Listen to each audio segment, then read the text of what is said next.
something is wrong. Between the ages of 50 and 60, 71% of people have gum recession. And when you get older, into your late 80s, 90%. It can cause a real problem in the root surface of your tooth. Root decay or root erosion is extremely painful. Try to avoid having a dental cleaning. You'll start feeling sensitivity again. With my whole system, usually sensitivity like this goes away within a week.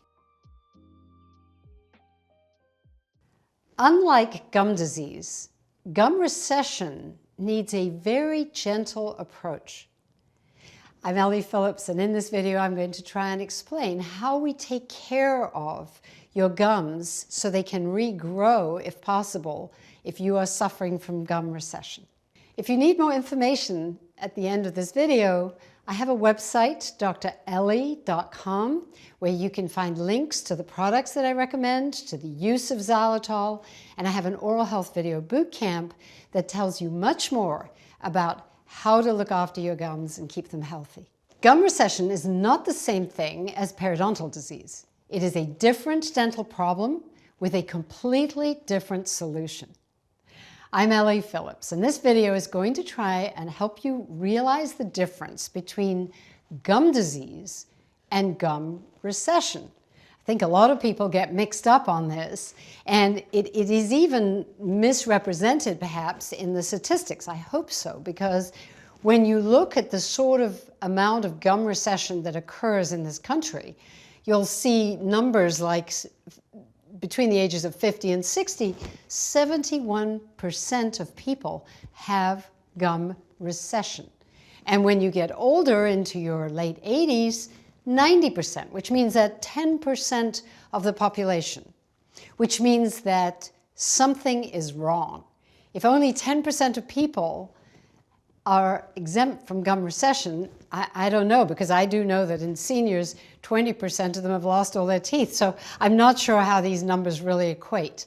And it's not a statistic you'll find very easily available from the American Dental Association, or the Periodontal Association for that matter, because it's not a very flattering statistic. Really, to explain it, it's when your gum tissue, which is supposed to be attached right up to the point where your enamel, the bit of the tooth that's covered with tooth enamel, meets the root of your tooth that is not covered with tooth enamel. And when the gum tissue is healthy and at that level, everything is fine. The problem is, once you start to lose and the gum recedes or shrinks down the root of the tooth, you are then exposing this part of the tooth, which is the root of the tooth that is not covered in protective enamel. Well, what does that mean? That means that every time you eat or drink something that normally would bounce off your enamel, it is going to be soaked up and absorbed by this very porous root surface that is not covered by enamel. The structure of enamel is designed to deal with all the things we eat and drink, the liquids that would normally pull a lot of minerals out of the tooth. That may damage the enamel a little bit. It's designed to remineralize quite quickly. But when you lose or you are attacked, this part of the tooth is attacked by liquids that we drink or things that we eat, it can cause a real problem in the root surface of your tooth. What happens then is that this root surface can actually be eaten away and disappear or become decayed. And that is called root caries.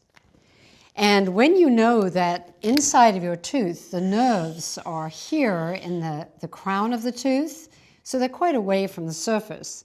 But when you get down the roots, as you can see, the nerves would be very close to anything that started to decay, or if you had erosion there. And it's very porous. The root is made of dentin, which has lots of little tubules through it with very sensitive, pressure-sensitive nerves. So what ends up happening is root decay or root erosion is extremely painful. You will feel every time you eat or drink things that are hot or cold. You will sense cold air in your mouth. And if you eat or drink anything sweet, it again can initiate this response so quickly and so intensely, because the little cells that feel the pain, they're called odontoblasts, and they only have one way of transmitting the sensation. When they feel pressure or change in pressure or temperature, they let the main nerves know, and the main nerve goes right into your brain, and that is, ouch, that really hurts. It's extremely painful. And the problem is, if you go to a dentist with that pain, how are they going to help you?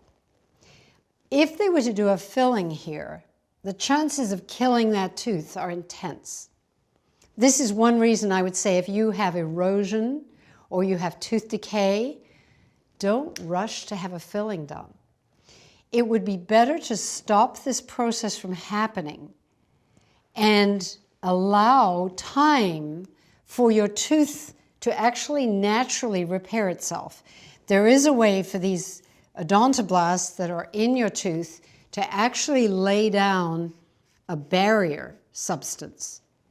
And once they've laid down a barrier, which usually takes about 3 or 4 years, that would be, if you want to then have a filling done, that would be a better time to do a filling, because then you are less likely to upset the nerve of the tooth. So rushing in to do a filling would not be my suggestion.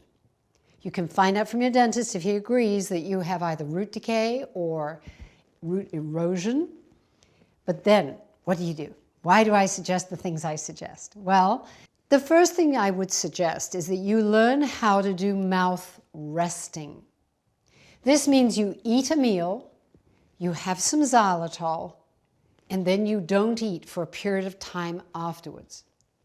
And I have videos on this other topic of mouth resting, how to do it and for how long.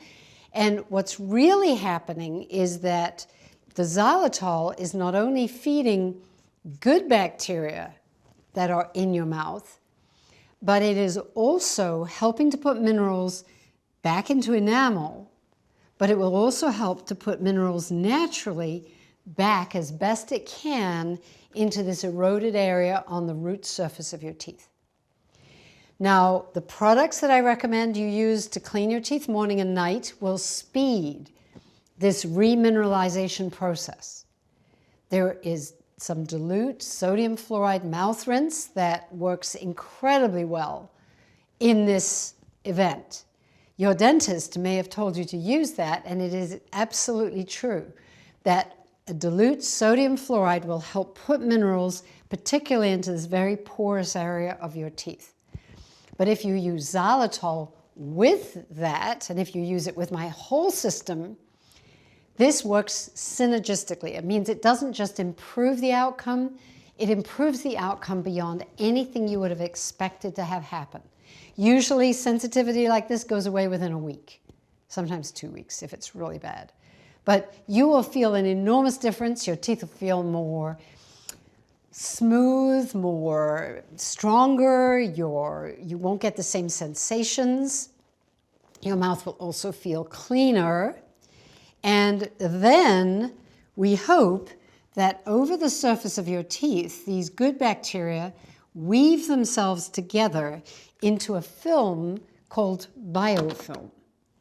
And this is a substance that's been very misunderstood. Biofilm is an interaction between proteins in your saliva, proteins in the liquid in your mouth, that weave together to form a fabric, almost like a translucent fabric, that covers everywhere in your mouth, over your teeth, over your tongue, over your skin of your mouth, over your gums, everywhere. Now, in dentistry, biofilm has been equated to plaque. It's the same word used when it's wrong. Healthy biofilm is wonderful. Healthy biofilm protects you and protects your teeth and will protect this area, this exposed area, from the damage from the things that you're eating and drinking. We want to develop healthy biofilm. In dentistry, biofilm is thought to be infected with plaque-forming bacteria. If you're using xylitol, you're using my system of mouth care, you will not have plaque bacteria infecting your biofilm. After 6 months on my system, your biofilms should have become healthy and will be protective. And if you can ask your dentist to not clean your teeth, you don't want to clean this away once it's healthy.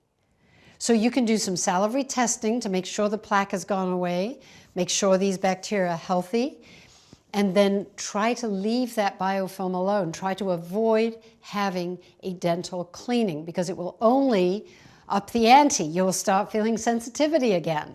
You want to let this biofilm be your protector. Then the next thing you want to do is try to regrow these gums. And that is a challenge. And I didn't realize how big a challenge it was until I started doing YouTube videos, because when I helped my patients to regrow their gums, I would look in their mouth first and see how their teeth were. And what I'm realizing is that with Invisalign, and the way Invisalign is being done today, people are moving their teeth by themselves and online programs. Those teeth are not in a good bite. They're not biting together properly. And if your teeth don't bite together properly, every time they bite together, it can injure this part of the tooth and cause it to fracture off and break away. It's a reason for erosion to occur at this junction between the enamel and the root. So you need to find out if you have gum recession. Was it because you use whitening products? Were you using baking soda or peroxide? Because what that does is it strips your teeth of biofilm and it irritates the gums, so you get recession. If you stop whitening your teeth, stop using baking soda, stop using peroxide, and then use my system of care with gum massage, you should be able to get the gums to grow back nicely, usually within 3 to 6 months. But if your tooth is being injured by the way it bites together, because you have done Invisalign by yourself or online or with with somebody who has not been watching out for your teeth, you have to get rid of that problem. And the problem doesn't go away with a retainer, doesn't go away with a night guard. Probably the best person to see would be actually you'll be surprised, but a breathing specialist. Somebody who looks at why you're clenching your teeth. And are you clenching them perhaps because you can't breathe properly? Maybe you have a blocked airway. And maybe you need to look at your sinus health or start doing some inhalation or use a xylitol nasal spray.